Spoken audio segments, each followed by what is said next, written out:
Frank Wang from Houston writes in and says, if taxes were not an issue, what are your thoughts on going to cash today and waiting for better opportunities to deploy that cash over the next 12 months? Is it a sensible idea in your mind? In my whole adult life, I've never hoarded cash waiting for better conditions.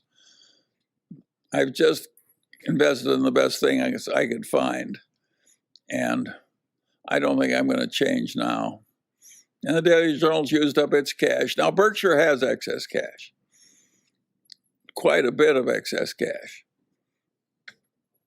But it's not doing that because it thinks it knows how to time investments. It just can't find anything it can stand buying. So we don't have a solution to your problem. We're just coping with it as I've described. VJV writes in on that very point, given the valuation and market correction in early 2020, why is Berkshire not picking up or adding any new companies to its profile? Is the management getting too conservative with M&A? Of course, kudos to the team in picking up Apple shares a couple of years back. That's paying off for sure. No. The reason we're not buying this, we can't buy anything at prices we're willing to pay. It's just that simple. Other people are bidding the price up.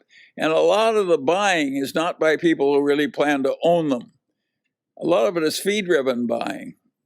Private equity buys things so they can have more fees by having more things under management.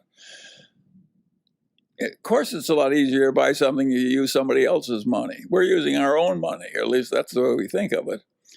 And so, but we're not. By the way, it's not a tragedy that Berkshire has some surplus money they're not investing.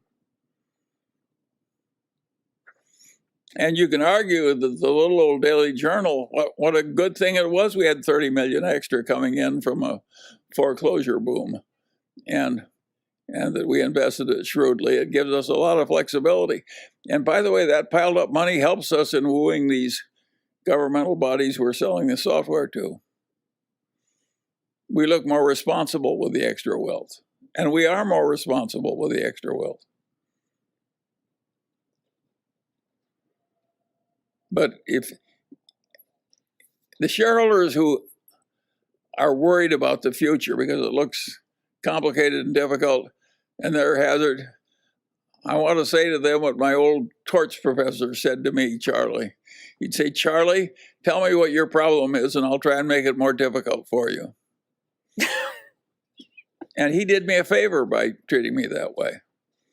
And I'm just repeating his favor to you. When you're thinking the thoughts you're doing, at least you're thinking in the right direction. You're worried about the right things. All you people that are worried about the inflation and the future of the republic and so forth.